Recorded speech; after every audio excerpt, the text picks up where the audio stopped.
We are joined by Josiah Meldrum from Hodmedods. Many of you may have Hodmedod products in your kitchen as we speak. Hodmedods describes itself as a small but growing independent business founded in 2012 to source and supply beans and other products from British farms. What you may not know about them is that they emerged from Transition Norwich and their Can Norwich Feed Itself report way back when. So how did they get from a small project run by the food group of a transition project to where they are now? Over to Josiah to tell us that story. Josiah. Thanks, Rob. Max, if you could keep me full screen because I have some props and some hand-drawn slides. So I wanted to just really tell you a little bit about the journey that we've been on, and it's quite different perhaps to the stories that we've held already. And I've only got 7 minutes, and it starts in 2008. So I'm not quite sure if I'm going to fit everything in. But as Rob described, Transition Norwich has its big gathering in 2008, and 400 people came together in a hall, and a food group coalesced and realised that we needed to change absolutely everything, as is the way with kind of transition activities. And we decided to start by trying to understand whether a city the size of Norwich, which is 160,000 people, roughly speaking, could feed itself. And if it were to do that, how would that change land use? How would that change diets? And how could we, as a transition initiative, engage with that change process? So we started off by looking at land use and looking at diet and looking at nutrition and looking at what was already being grown and what could be grown. And we set up 3 scenarios: a kind of a vegan scenario, no meat scenario, a business as usual scenario, and a kind of midway scenario, what we'd now call in terms of meat consumption, flexitarian or less is better. And it was quite interesting because that model of land use actually worked the best. And one of the things that revealed itself during that work was something that, as someone who's worked in food for a long time, I should have been really well aware of, but that legumes, crops that fix nitrogen from the atmosphere and build soil organic matter and hold water in the soil, but are also incredibly nutritious and important in our diets, are largely missing from UK food systems and farming systems. Broadly speaking, about 2.5% to 4% of arable land in the UK has pulses growing on it. And in our diets, we're some of the lowest per capita consumers of these crops. So the food group set up a small community-supported agriculture project on 9 acres on the edge of the city. It set up a mill looking at arable crops coming from the edge of the city, so grains and to make flour and bread. But we had this big question mark about how do we get these leguminous crops back into rotations and back onto plates. And initially we thought we were going to have to persuade farmers to grow things that they weren't familiar with, because those are the things that we're used to eating in the UK. So chickpeas, the haricot beans that make baked beans. And those are the one bean that we are world beating on. We eat more canned beans per capita than anyone else in the world. We are brilliant at it. And we also looked at lentils, and we realized that they weren't being grown, that they're actually really, really difficult to grow. But in the process of asking those questions, we discovered that there were pulses, leguminous crops, that farmers were growing really, really readily. One of them, I've got my first slide, there we go.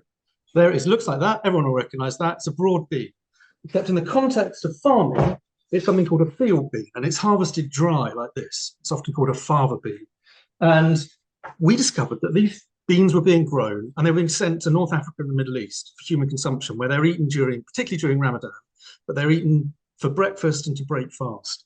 And so we got ourselves half a ton of split beans. We put them in little bags. We later made little boxes. And inside each bag, we tucked a postcard like that, something pretty. And on the back, we had a postage paid reply. And we put them into box schemes, we took them to transition events, and we invited people to try the beans and send us back their response. And we got hundreds and hundreds back, and we've got them still, and they've all got these little notes on the back.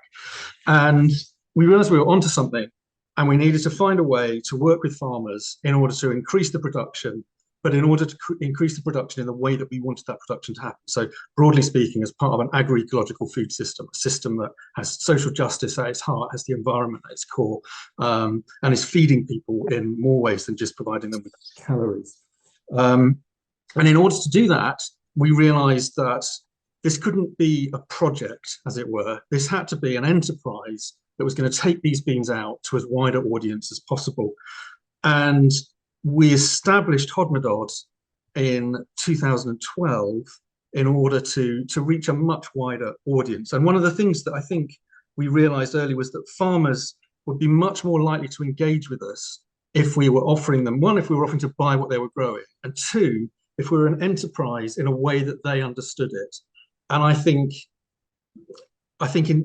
we incorporated as a very, not as a social enterprise, but as a limited company by shares, because that felt like the best way to have those conversations. And I think now we're in a position where we're trying to back out of that model. It's not the best model for us. And I think that's one of the key learnings that we've made. And we're now looking at how we move to employee ownership in the long term, how we change the governance and organizational structure that we've got. So I think there is some useful learning there, is that you can't change the system by trying to recreate it with a different name. And it was really, I think that was a really early learning. So essentially, we began working with farmers directly. We've built a network of 35 farmers who grow crops specifically for us. We ask them to grow them in particular ways. They're not all organic, but they're all broadly on a sort of agricultural transition plan.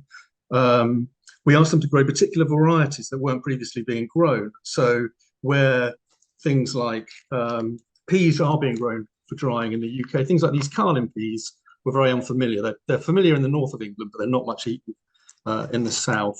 And broadly, what we began to realize is that by putting pulses back in the middle of rotations and back in the middle of plates, we could really start to think about how the way we start thinking about supply systems. So we have this rather linear model of what a supply chain is. It starts on the farm and ends in a consumer, us. And it's got all of these gatekeepers that are barriers to change, and they're barriers to information, and they hold value.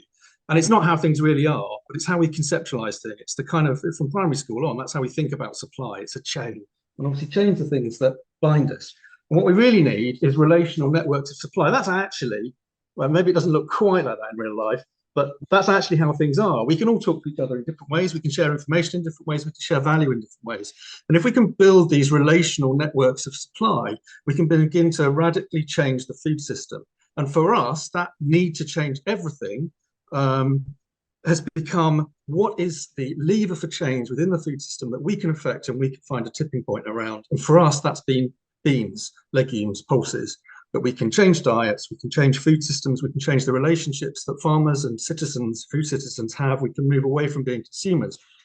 And then perhaps to finish on, although we work with UK farmers and we work with people who eat in the UK, we all eat, our model has allowed us to start thinking about how we might engage with agroecological production elsewhere and how we might engage with landscapes elsewhere. And the start of that has been a project to buy Brazil nuts, wild harvested collected by the Kaiapó in the Brazilian Amazon. And the Kaiapó really struggle to finance the protection of the forest, and they really struggle to find livelihoods that enable them to stay in the forest and continue with their traditional way of life. So by paying them properly, a kind of direct trade model, we can begin to affect that change really, really powerfully. We now have a mailing list of 40,000. We're turning over £2.5 million. We can do a lot with that reach and that impact in order to start telling these different stories. But I think the really big challenge is how do we reframe that radically in a way that doesn't make us just look like another purpose-driven business. And I think that's the thing that we really need to hold on to. How do we make sure that we're really doing the things that we say we're doing? How do we treat our staff properly? How do we engage with our farmers fairly? And those are things that I'd be really interested to chat with in the discussion. So I hope you've got some questions. Thank you very much.